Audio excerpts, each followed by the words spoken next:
Je vous propose qu'on débute notre séance et procéder à l'appel. Patricia Ferron. Jean-Marc Fabier. Marion Bergignat, donnée de procuration à Patricia Ferron. Elle est absente ce soir puisqu'elle a perdu son papa ce matin. Donc on aura une pensée pour elle, bien sûr.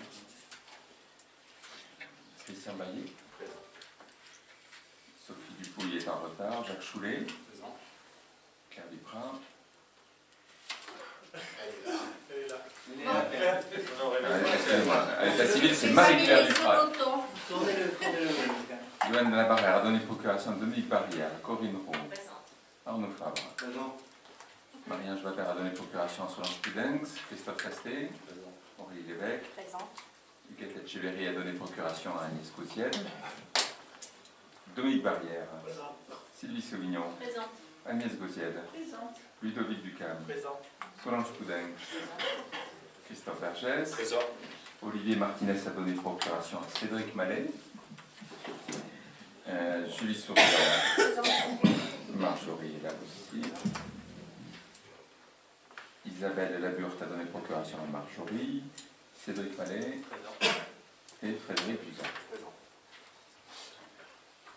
Y a-t-il des remarques et des commentaires sur le compte rendu du 10 février? S'il n'y en a pas, on va l'adopter.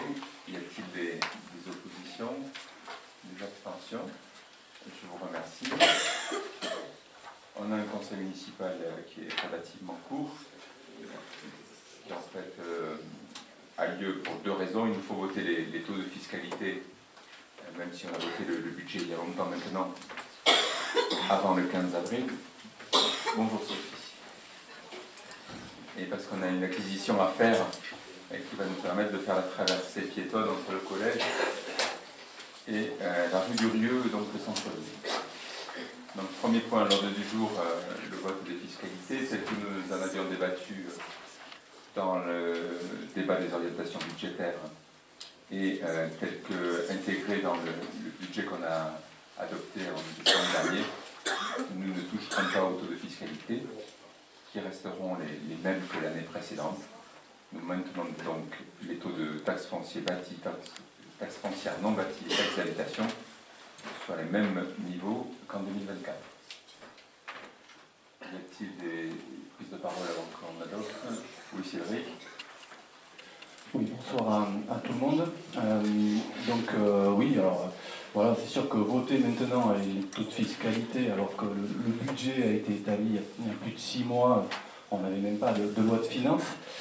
Et aujourd'hui, on n'a toujours pas examiné les comptes administratifs, donc c'est vrai que c'est un peu surprenant, et surtout vous nous demandez de voter un peu les yeux fermés. Et surtout, après, en consultant la taxe foncière, un peu comme l'ensemble des Saint-Sévérins, des propriétaires Saint-Sévérins, je constate qu'elle a augmenté de 39% depuis en 3 ans. Donc, eh bien, pour celle-ci, nous, on vous demande de plutôt bien vouloir baisser ce taux, au moins en concurrence de l'augmentation des bases, donc l'augmentation des bases de 1,9%. Donc voilà, pour limiter un petit peu le poids subi par les Saint-Sévérins sur cette fiscalité.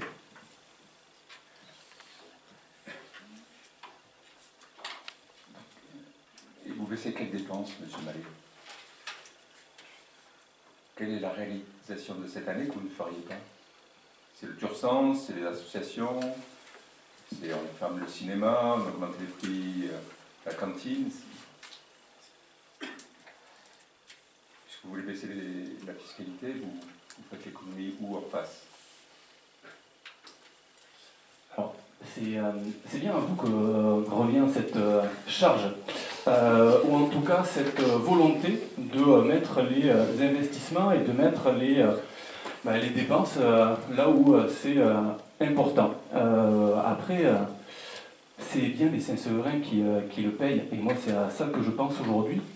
Mais en tout cas, oui, écoutez, quand on sera peut-être aux commandes à ce moment-là, on verra. Écoutez, je vous remercie. Tout ça est rempli de cohérence. Mais on a bien compris que savez pas où vous feriez les économies. Peut-être que vous augmenteriez la dette, comme l'a fait votre beau-père pendant 2 mandats, puisqu'il a doublé. Et heureusement qu'on a mis fin à cette dérive. Mais je reviens sur le taux. Est-ce qu'on est bien d'accord que le taux de cette année est le même que celui de l'an dernier? Est-ce qu'on est bien d'accord que l'an dernier, il était le même que l'année précédente? Qui lui-même était le même qu'il y a 2 ans en arrière. Donc, moi, les bases... Moi, les bases, un coup vous dites 39, après 19, enfin, écoutez, dans la même phrase, vous changez d'avis. Bon. Mais je reviens à mes moutons. Vous me parlez des bases. Vous vous trompez de débat. L'augmentation des bases, ce n'est pas les maires qui la décident. Ça ne se décide pas en conseil municipal. Si vous trouvez que les bases augmentent trop vite, faites appel à Mme Lubin ou à Boris Vallaud. C'est les parlementaires qui votent l'évolution des bases dans la loi de finances qui est adoptée chaque année au Parlement. Donc chacun doit s'occuper de son domaine. La commune, le maire, il vote les taux, il ne vote pas les bases. Et je remarque que pour la 3e année consécutive, nous n'activerons pas le levier fiscal, nous resterons au même taux. Je vous propose dès lors que nous passions au vote. Y a-t-il des oppositions sur le fait de maintenir les taux? Y a-t-il des abstentions? Je vous remercie. Deuxième point à l'ordre du jour. Vous avez le plan sous les yeux. Nous avions acquis la manufacture dite Crabos, qui se trouve, qui est une enclave en rez-de-chaussée, correspondant à 3 pièces, qui appartient au diocèse et qui a longtemps hébergé des prêtres. Et devant nous-mêmes, puisqu'on est propriétaire du 1er étage et du 2e étage, mettre en sécurité et consolider les parties au-dessus de cette emprise, il était plus économe et plus logique en termes de travaux de pouvoir récupérer le rez-de-chaussée pour faire la consolidation depuis le bas. Deuxièmement, ça permet de rétablir l'unité foncière complète de la maison d'origine. Et le 3e point, qui a été un point qui a fait l'objet de plusieurs allers-retours, mais au final qui se finit bien pour nous, nous avons obtenu, dans le cadre de cette acquisition, de la part du diocèse, la possibilité d'avoir une servitude de passage sur le passage du centre paroissial, de façon à ce que la traversée piétonne puisse aussi sortir par là, et puisqu'il va y avoir pendant plusieurs années des travaux sur la partie hôtelière, ça permettra de garantir cette traversée piétonne pendant toute la durée des travaux. Pour toutes ces raisons, il était important que nous puissions acquérir ce bien. Nous l'acquérons pour un prix de 37 000 €, et ça va nous permettre de signer l'acte très rapidement et de pouvoir avancer sur la mise en sécurité également de cette partie-là de l'édifice. Y a-t-il des questions avant qu'on... Oui, Frédéric. Bonsoir. J'ai vu que le bien était estimé à 30 000 € et qu'il y avait 7 000 € de frais de mandat. C'était juste pour savoir à quoi correspondent les 7 000 € de frais de mandat. Alors, on aurait très bien pu l'acheter 37 000 et que les frais de l'agence qui a accompagné la vente soient à la charge du vendeur.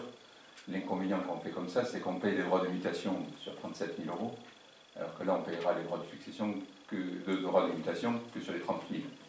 Donc ça permet de réduire les droits de mutation, de faire en sorte que les frais de l'agence immobilière soient à notre charge.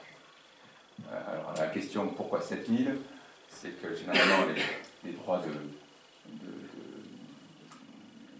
ce que l'on verse aux agences immobilières sont proportionnels à la valeur des biens, mais il y a un montant forfaitaire pour les biens de petit prix. En l'occurrence, dans cette agence, c'est 7 000 €. À quoi a correspondu ce travail? Premier point, l'estimation du bien. Il faut savoir que France Domaine, depuis 5-6 ans en arrière, s'est désengagée des collectivités locales, puisqu'elle n'intervient plus que sur les domaines qu'on achète, pour plus de 180 000 €.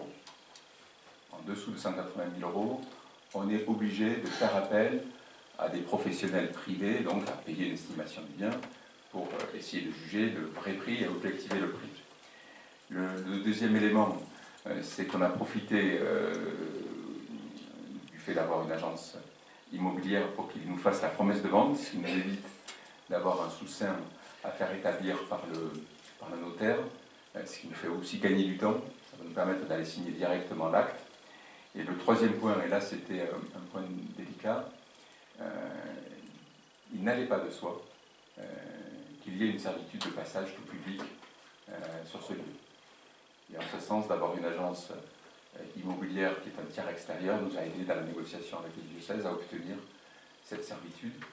Il a fallu en définir les modalités, on s'est engagé un peu comme sur le modèle du passage ici du cloître, à ce que ça soit fermé la nuit, mais ça nous permet d'avoir une sortie rue du Rieu par une ouverture qui existe aujourd'hui et qui surtout permettra pendant toute la durée des travaux de pouvoir bénéficier de cette servitude. Tout ce travail-là fait l'objet d'un montant de 7 000 euros. On avait au budget l'acquisition de ce bien pour 40 000 euros, frais de notaire inclus, et ça sera conforme à notre budget. Je vous propose qu'on l'adopte, c'est quand même une bonne nouvelle. On va avoir la possibilité d'une traversée piétonne qui va pouvoir voir le jour dans les mois à venir. Oui, donc faire une traversée piétonne, donc c'est très bien. Après, c'est sûr qu'on continue à investir, à faire un achat pour un projet sur lequel on n'a toujours pas de vision globale et de ce qu'on pourra en faire après. Donc voilà, on va bien entendu voter pour cette acquisition, mais on reste quand même inquiet sur la suite et sur la finalité de ce projet.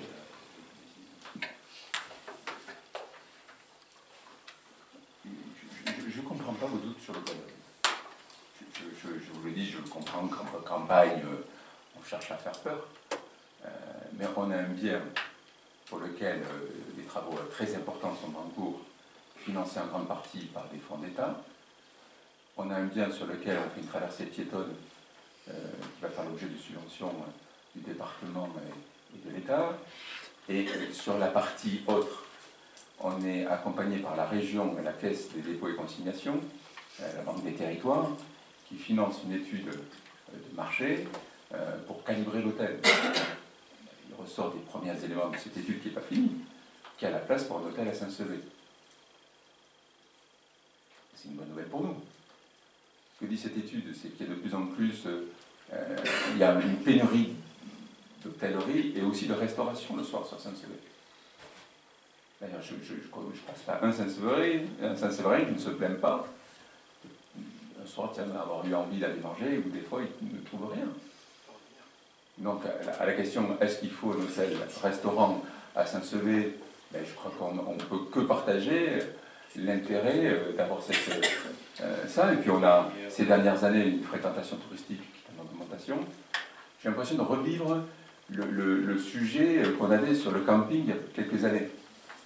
Quand on avait annoncé qu'il y aurait 70 mobil-homes, j'ai le souvenir d'André Lafargue rigolant, ça ne verra jamais le jour. Ils y sont remplis d'été. Voilà, c'est un camping de plein air, il est monté à 3 étoiles, c'est une bonne nouvelle. Il n'y a pas de raison que cet hôtel ne voit pas le jour. Et je vous rappelle la démarche, nous lancerons d'ici la fin de l'année l'appel à manifestation d'intérêt. C'est la préfecture qui souhaite qu'on aille sur cette démarche-là. On sera accompagné par les pouvoirs publics spécialisés dans la démarche. Et on retiendra collectivement le meilleur projet hôtelier. Donc j'espère que vous, à la visite des lieux, parce qu'on essaiera de faire une visite dans les mois à venir quand les choses seront plus avancées, que vous verrez à quel point il y a des endroits qui sont propices à des lieux de restauration et d'hôtellerie. Je vous propose qu'on passe au vote. Hein. Y a-t-il des oppositions à l'acquisition de cette parcelle? Y a-t-il des abstentions? Écoutez, je vous remercie. Troisième point à l'ordre du jour, on profite de ce conseil pour faire les participations de la commune aux frais de scolarité de Sainte-Thérèse et la facturation des frais de scolarité aux communes qui nous entourent, en particulier Bamako qui n'a pas d'école, et qui donc envoie ses enfants à Pomoko et à Saint-Sevé principalement, et également les communes voisines dont nous accueillons les enfants pour des critères de santé au travers du dispositif ULIS. Une commission a eu lieu scolaire, nous présentant tous les éléments. L'occasion pour moi quelques chiffres, de vous dire que nous avons entre 2023 et 2024 gagné une dizaine d'enfants à l'école maternelle, et que nous avions des effectifs stables entre les deux exercices à l'école primaire. Le fait d'avoir 10 élèves de plus fait que, comme il y a beaucoup de frais fixes, ça permet de réduire le forfait. Ça le réduit de 25 €. Et sur l'ensemble des autres dépenses, nous avons une évolution qui est limitée à 5 000 €. Et donc, l'un dans l'autre, nous passons de 912 € en 2023 à 873 € en 2024. Les règles de calcul de ce qui est intégré dans le forfait répondent en tout point aux préconisations établies par les pouvoirs publics. C'est les mêmes que les années précédentes. Et vous avez reçu en commission les éléments, les détaillants. Y a-t-il des questions avant qu'on passe au vote? Oui, M. Mallet. Donc, même si le montant unitaire aujourd'hui il a légèrement diminué, il reste encore élevé au regard de ce qui y est intégré. Je ne remets pas en question l'effort qui est porté justement au profit des élèves de l'école publique, mais bien ce qu'on intègre dans ce calcul. Donc, l'épisode du risque de fermeture d'une classe, où d'ailleurs eh bien, les membres de la commission affaires scolaires auraient bien voulu être tenus au courant en anticipation. Donc ça nous montre quand même que l'équilibre il est fragile, et que nous avons besoin des élèves justement des autres communes pour les maintenir. Donc aussi, il ne paraît pas judicieux d'intégrer certaines charges qui ne correspondent qu'aux élèves des élèves habitants Saint-Sevé, et uniquement pour l'école publique.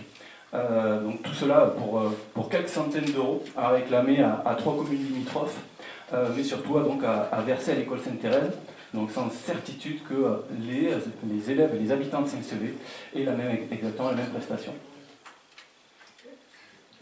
J'ai absolument rien compris. Moi non plus. J'ai rien compris non plus. Donc moi je vous demande en tout cas que l'effort soit fait l'effort qui est fait pour les habitants de Saint-Sevé, c'est très bien, mais en tout cas il y a des choses, certains points qui sont prévus là-dedans et qui ne correspondent que aux élèves habitants Saint-Sevé, et pas du tout les élèves habitants des autres communes alentours. Vous parlez de quoi, monsieur? Par exemple, les transports qui ne correspondent que aux habitants de Saint-Sevé, qui ne correspondent pas aux élèves autres. Par exemple, ce qui est très bien, les fournitures scolaires que l'on livre à l'intégralité des enfants de l'école de Saint-Sevé, c'est très bien et c'est une très bonne chose. Mais par contre, en face, je ne suis pas sûr que à Sainte-Thérèse, par exemple, ils aient la même chose. Et même j'en ai la certitude, contrairement à Mme Duprat à ce que vous nous disiez. Et, M. Mallet, je vais vous rappeler le cadre légal. Le cadre légal est le suivant. Nous devons verser aux établissements privés sous contrat de la commune l'équivalent de ce qu'on dépense en fonctionnement à l'école publique. Ça, c'est la loi qui le définit. Et ce qui se passe à Saint-Sevé, c'est qu'en plus de la loi, il y a une convention qui date de 1982 que tous les maires successifs ont respecté. Jean-Marie Comenet, Jean-Claude Bret, Jean-Pierre Dalle, et donc nous, qui nous lie également avec l'école maternelle. C'est la raison pour laquelle tout ça est intégré là-dedans. Et donc, la question n'est pas de savoir si Sainte-Thérèse va à la piscine ou pas. La question est de savoir est-ce que nous avons des dépenses liées au fait que nos élèves vont à la piscine dans le public. À partir du moment où ces dépenses existent, on doit les intégrer dans le calcul. Je vous confirme que dans les 322 440,83 centimes que nous avons dépensés en 2024 aux écoles, il n'y a que des dépenses réelles. Pas des dépenses prévisionnelles, des dépenses réelles. Voilà. Et donc là-dedans, c'est des dépenses pour l'ensemble des élèves que nous avons accueillis à l'école publique, à 90% ou 95%, ils sont de Saint-Sevé. Nous accueillons quelques-uns pour des dispositifs ULIS des villages voisins. On en accueille une dizaine de Bamako. Donc voilà. Et donc quand les effectifs augmentent, c'est plutôt une bonne nouvelle, parce que généralement, on a des frais fixes, donc ça réduit un peu le forfait par élève. Mais quand les effectifs baissent, et c'est principalement lié à la natalité, en 2014, il y avait 49 naissances, en 2024, il y en a eu 39. Alors vous allez me dire, tiens, c'est pas terrible. Quand vous regardez au niveau national, sur la même période, la natalité a baissé de plus de 20%. Bon, et ça se passe partout, c'est tout. Donc, je vous confirme dès lors que ce calcul est juste. Après, si vous considérez que vous n'aimez pas l'école privée, et c'est pas normal de donner l'argent à l'école privée, dites-le franchement. Ça éclairerait votre propos. En tous les cas, aucun maire précédent n'est allé sur la position qui est la vôtre. Vous l'avez largement augmenté depuis que vous êtes... Non, on a fait le calcul plus juste. Depuis que c'est vous qui êtes... Et donc on l'a augmenté parce qu'on a mis tous les chiffres dedans. Parce que la loi nous oblige à y mettre. Alors, je pense, oui, mais je peux répondre là. Oui, bien sûr. Oui, parce que M. Dan, effectivement, avait enlevé beaucoup de choses dans les coûts des frais de scolarité. Avec Mme Brett, nous avions réussi à lui faire revoir la copie. Et il y avait eu un précédent à Aire-sur-la-Dour où le maire, la même socialiste comme vous, Cabé pour ne pas le nommer, s'était abstrait de payer ce qui était dû à l'école privée. Il me semble qu'il y avait eu un procès et que ce procès lui avait donné tort. Il avait été obligé de rembourser toutes les années antérieures qu'il n'avait pas voulu payer avant. Donc pour éviter ça, je pense que nous sommes dans la loi. Ce que l'on doit compter, on le compte. Que ça vous plaise de donner aux enfants de Sainte-Thérèse ou pas, vraisemblablement ça vous dira d'ailleurs, mais bon, on respecte la loi. Dernier point là-dessus, vous remarquerez qu'il n'y a que les dépenses de fonctionnement.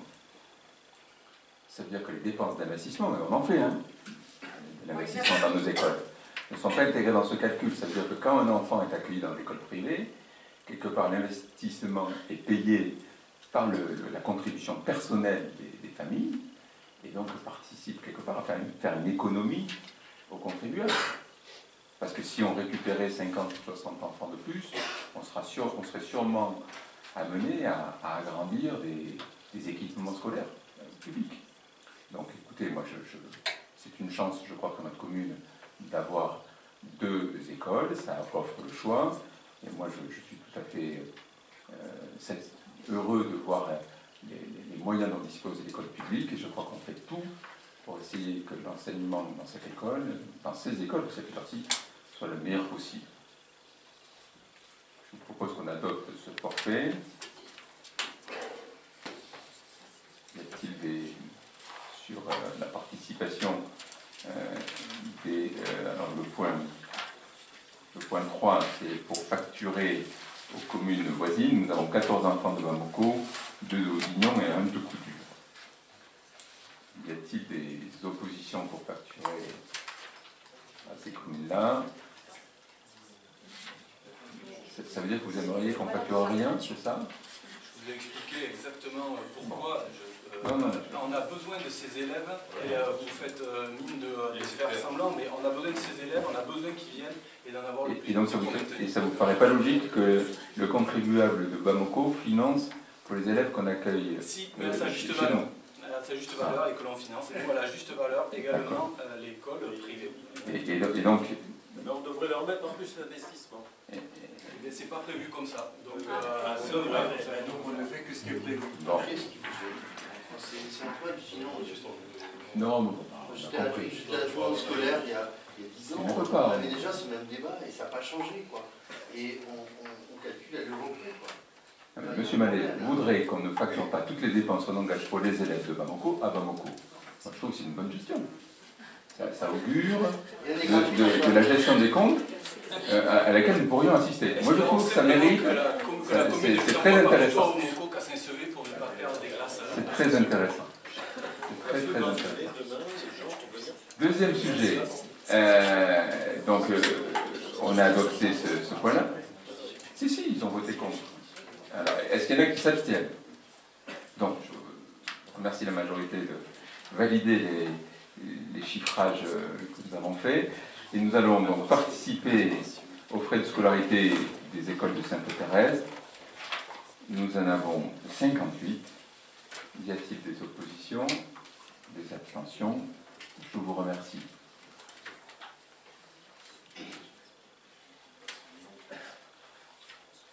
Quant à les parents de Sainte-Thérèse vous en seront.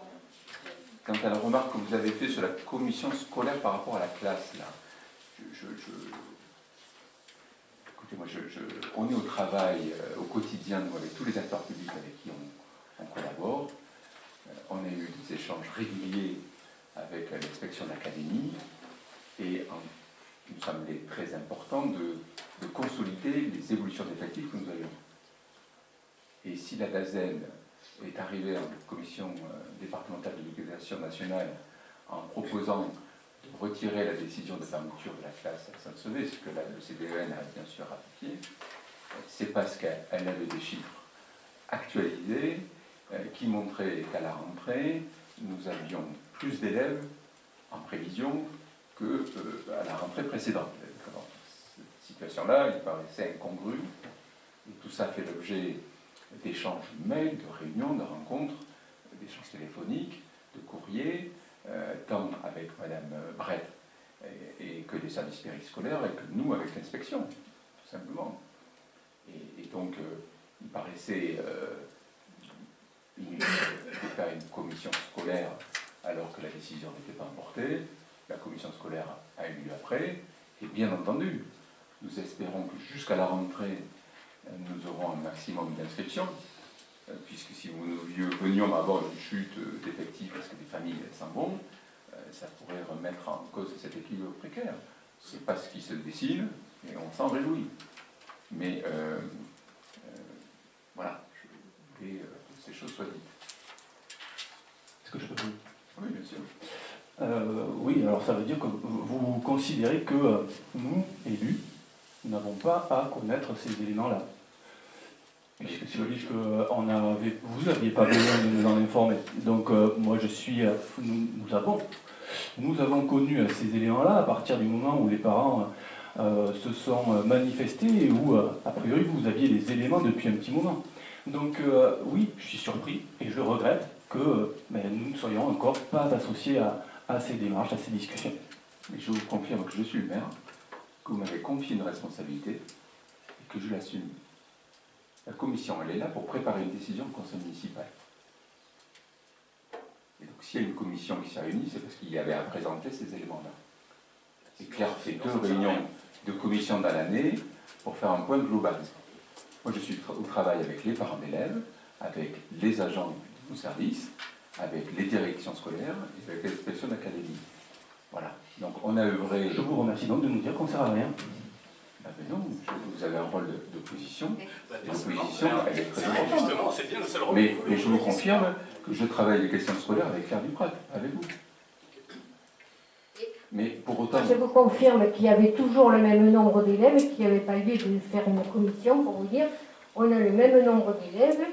Vous croyez qu'on va perdre une classe? Non, c'était pas. On n'a pas la boule de cristal pour savoir. Vous saviez qu'on allait nous supprimer une classe alors que nous n'étions pas au courant. C'est quand même assez curieux. Vous le saviez avant. Donc voilà. Après, faites-nous part de propositions intéressantes. Moi, je suis très ouvert d'esprit.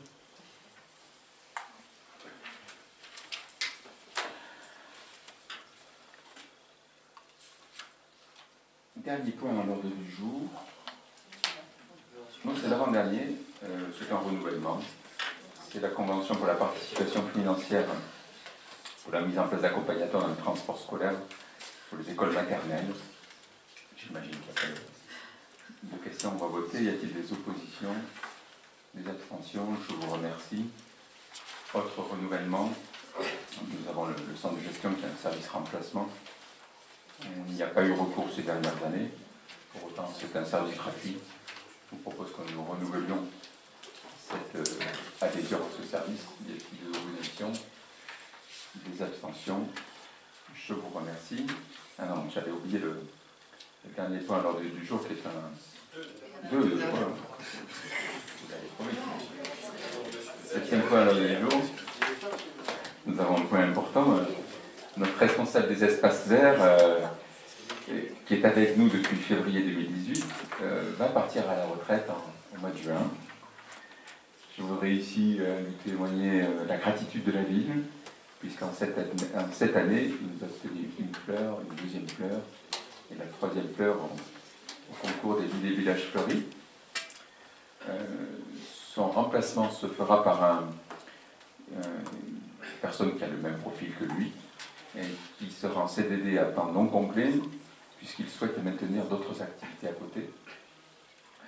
Il s'agit d'un spécialiste en aménagement paysager, un professionnel reconnu, qui, d'ailleurs jusqu'à ces derniers jours, accompagne les équipes landaises des villes et villages fleuris. Et donc il nous rejoindra le 1er juin, de façon à ce qu'il y ait un mois de battement entre le responsable qui va partir à la retraite et celui qui arrive. Et donc, comme nous n'avions pas au tableau des effectifs ce contrat à temps non complet, c'est-à-dire à temps partiel, il nous faut le créer. On l'avait à temps complet, mais pas à temps partiel. Y a-t-il par rapport à ça des questions? On va donc l'adopter. Y a-t-il des oppositions, des abstentions? Je vous remercie. Bourse d'épargne pour le permis de conduire. Donc c'est un dispositif que vous connaissez. Nous avons 9 jeunes de la commune qui concourent pour pouvoir travailler au cinéma et se payer ainsi une partie de leur permis de conduire. Y a-t-il des oppositions, des abstentions? Je vous remercie. C'est pour beaucoup de ces jeunes qui ont entre 16 et 17 ans, pour la plupart, souvent la première expérience professionnelle. Et donc en contrepartie de 10 heures au cinéma, ils bénéficient d'un financement à hauteur de 300 € de la ville sur leur permis de conduire. L'occasion pour moi de vous dire d'aller au cinéma. Je vous souhaite une bonne soirée et je vous dis à très bientôt.